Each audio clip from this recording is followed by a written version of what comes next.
started this thing with 12 shirts and $120. And yes, sir. Now we created this apparel empire, and we just give y'all the knowledge, give y'all the tools that we want you to trust in your vision, believe in yourself, and know that you can actually make something happen. We good? Podcast number 5. Here? We good right here? With my boy Mo, Humble Religion Clothing. You ready? Let's get it. All right.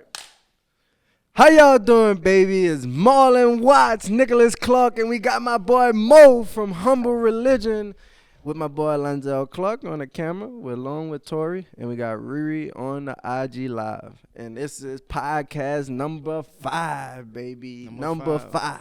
What's good? What's good? 2, 3, 4, 5. What's good, brother? So What's up, man? We decided we wanted to bring my dog Mo on to talk about his brand. He got a couple of questions for us that we're gonna just discuss, share some tips and some advice on with how he could just continue growing his brand, and same thing with us, just talking through it and just seeing ways that he could help us too.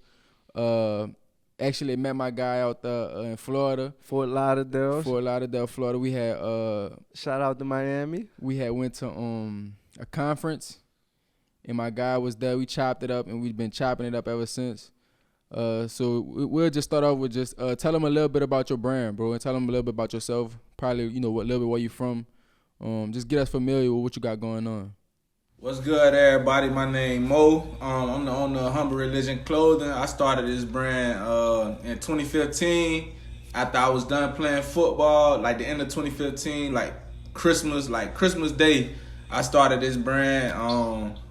It's basically the meaning behind the brand is basically stay down till you come up, and when you come up, don't forget where you was when you was down. You know what I'm saying? So that's basically it. I started out with 25 shirts. I started reaching out to everybody that I know, all the athletes that I played ball with, everybody that they played ball with, and I just kept going. I started with maybe like $450, $450 to $500, and I just kept going from there. Shout out to my dog, Nick and Marlon, man.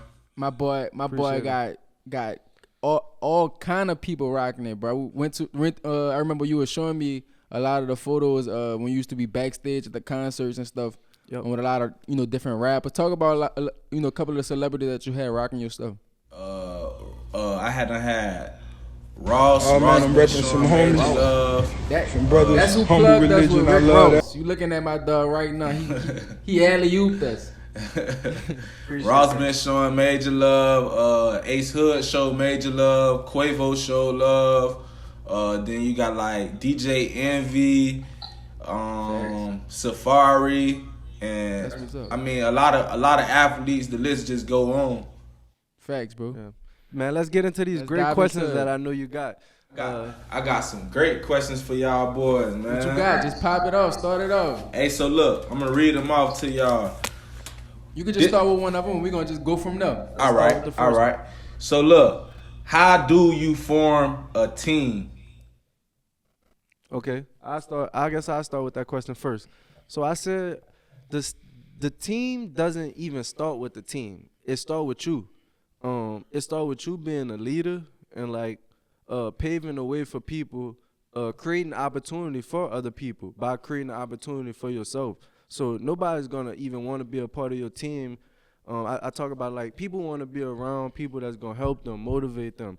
So if you know, if you having people that's already giving you a helping hand, that's the people that you need to start with first off. You know what I mean? That's gonna be the people that's already believing kind of in your vision. They already see your company growing, and you gonna need to also tap into their needs. So it's not when growing a team, it's not all about kind of what you need, but you also finding out what the other person needs. So it may become a thing where you may be good at marketing, and this guy he could come package shirts for you, and it may be a trade-off where he's utilizing where he may be able to package shirts, but he also learning how to market his brand, the market what he have going.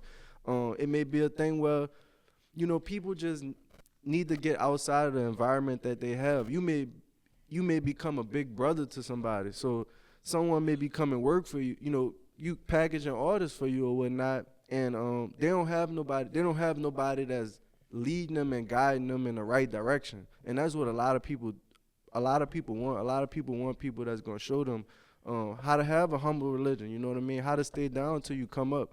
And I think that, and that's why I say it starts with you. It starts with your hunger. It starts with you getting knowledge so that you're able to teach people how to fish. It's not you going fish for that person, but it's them coming and seeing what you're doing and them adding more value to what you got, and ultimately they adding value to themselves, and they're gonna be rewarded from that.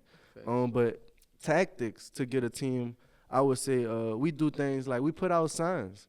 We have signs around Ruston where we're promoting that we pay $10 an hour, and we're saying come join our team, and we get calls that way. We also do things like running D ads, so that's another way that we've been able to get a couple people. And a new strategy that we want to try is just going to do on spot interviews. At this time, now it's a little bit more easier for us. As like if we go do a pop-up shop, have like a sign out there that literally say like we're hiring right now. Yep, let's do an interview right now. Because people are already coming by, they may be already familiar with your brand, familiar with your company, and that's the perfect opportunity to maybe sell someone to come help you out. Right. You know what I mean? Right.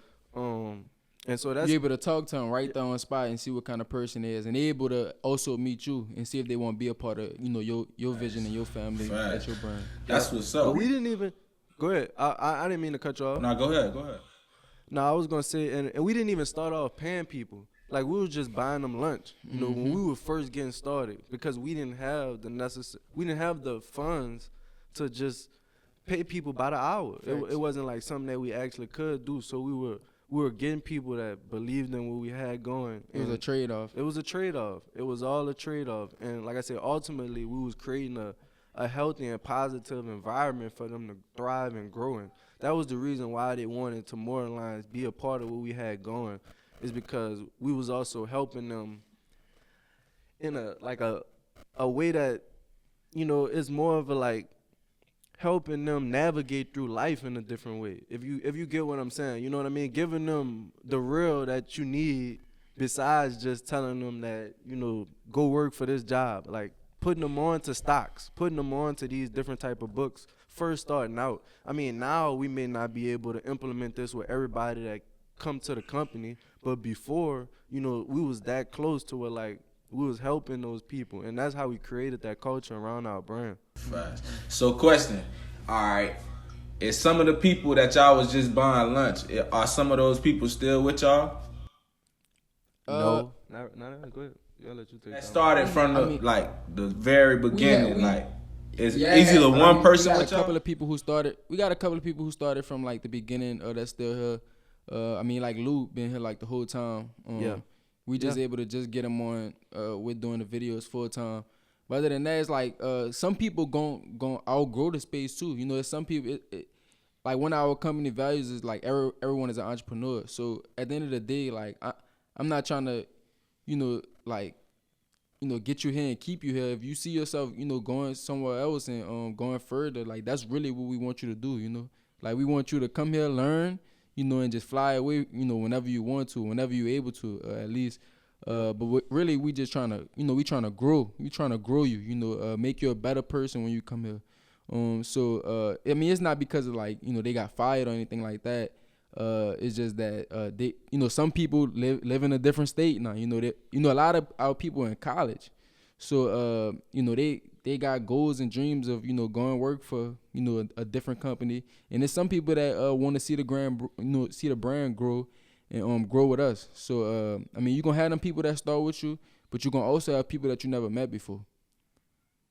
Do you still hang out with your friends from middle school? Nah. Alright, nah. But you may still see them. Everything gonna be good. Yeah, for sure. It's just like that in business. When you formulating that team. Right. Mm-hmm. I got another question for y'all. What's y'all biggest struggles y'all face running your own business at this such of a high level? Man, I say for me, it's just organization and just creating systems. Cause we're doing a good job of creating systems like in the like the fulfillment area and the packaging, the orders and stuff. But There's a lot of things that I just never done. You know, it's the stuff that I never done before. So, you know, learning something new and implementing that, you know, what I learned could be tough sometimes, and it may take time. So, like, you know, I never ran just as big as it's just the clothes and shipping out the orders. The media side of the company is big too. So I never ran a media company. You know what I mean? So I don't really know, you know, how they, you know, organize tasks, how they see, you know, what progression they got, you know, through a task, you know, where they at with this project, you know, how many projects do they work on at one time? Like, I'm not really sure, like, how the process of just getting content created. We just do it on spot, you know what I mean? So for me, I say more along the lines of, like, building out a content team that we just pumping our work, you know, consistently. So I say that'd be the biggest struggle as far as, like, work-wise. What you think? I'd say just being responsible for, you know, other human beings. You know, I think that's one of the biggest things, because ultimately a lot of people run from the responsibility. You know, nobody wants to be responsible for the next man. They barely want to be responsible for themselves, honestly. You know, people don't even hold themselves accountable. So think about the person that got to hold the person accountable that don't even want to hold themselves accountable. You know what I mean? So just having everybody on that same page, you know, now that we are as big as we are, it's not just me and Nick. You know, when it's just me and Nick, I know how Nick think. Nick know how I think. I could tell somebody something right now, and I may not be trying to be mean at them, but it's just because they don't know me, they may perceive it in a different way. And now that's a whole nother human being, you know, within the organization that, you know, it's just having that communication, having that accountability. And some things, it may be like, when you talk about some things with some people, and it's like, we talked about this, we were supposed to do that. And it may not even be they was supposed to tell somebody else what to do. You know what I mean? So it's all an accountability thing when you working together as a team. And we talk about sports all the time on this podcast. I was just about to mention something with football. So it's like, before the quarterback could get the ball, the center gotta hike it good. Before the receiver could catch the ball, the quarterback gotta throw it to him. Before the running back, it gotta get the handoff. So it's always something. Facts. That has to. Everybody really feeding off each other.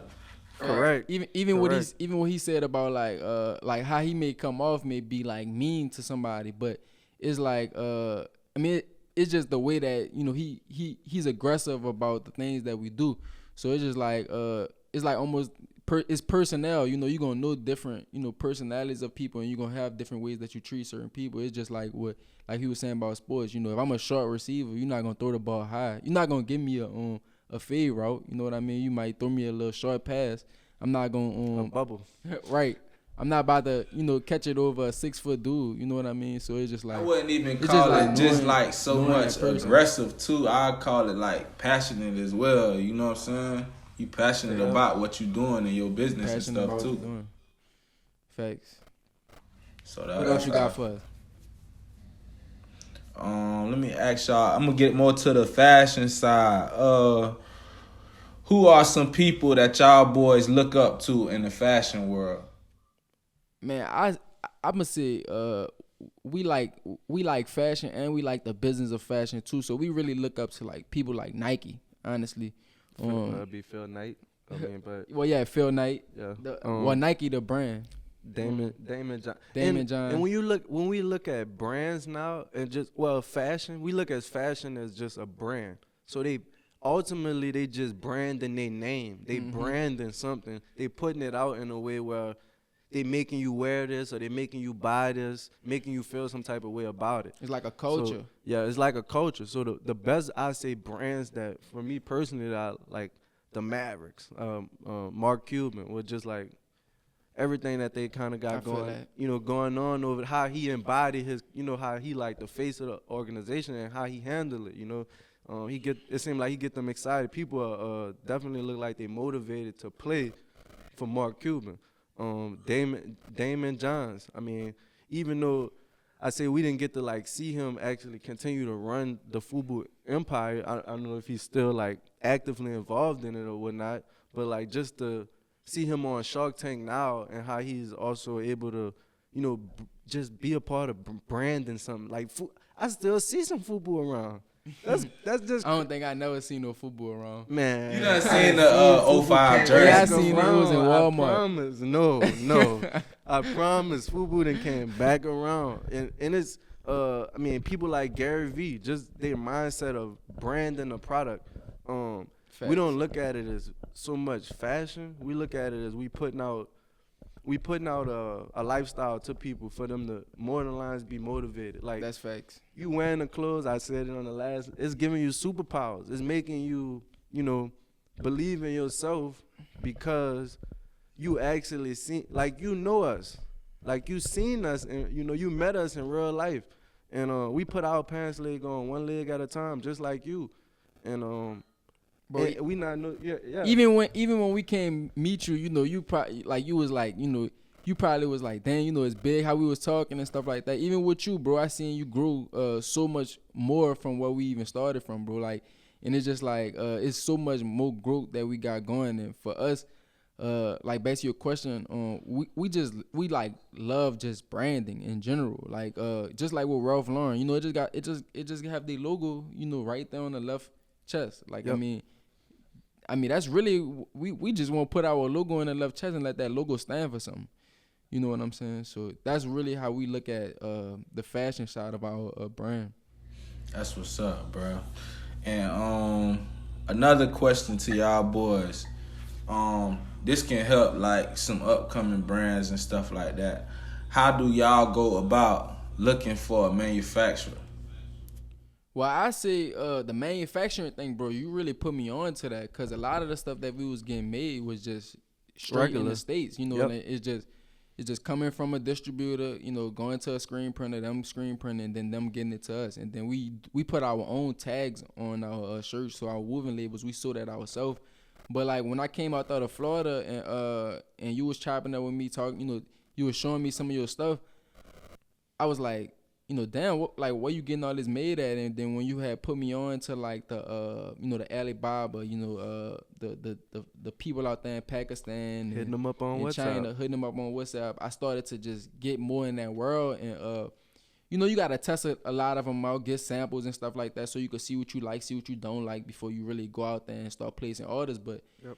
I mean, really, bro, the internet is where we found, most of our manufacturers from. Like I said, Alibaba is what you put me on to. And it's just like, you just got to go through those vendors and just communicate with them and build relationships with them. And then figure out what they got, create some stuff. You even showed me some shorts, and some sets that you about to release right now that somebody, helped you out with. And then you got them things sampled out. And now, you about to go to the mass production of it. So I say that's mainly how we source out our manufacturers. We don't really have no specific list. We just test things out, see if we like it. If we don't like it, we do something else. And if we do like it, we just roll with it. Yep. Facts. What else you got for us? We got one more question. This my last question right here. All right, for an upcoming brand like myself, like other brands, what advice would you give upcoming brands starting from ground zero? Push your, what we always say, find one or two products, like go ahead and test out concepts. That's not a bad thing to do. But once you find a concept that you really believe in and that you really want to, move forward and elevate to the next level, stick with that one concept, right, and begin to push the message of your brand.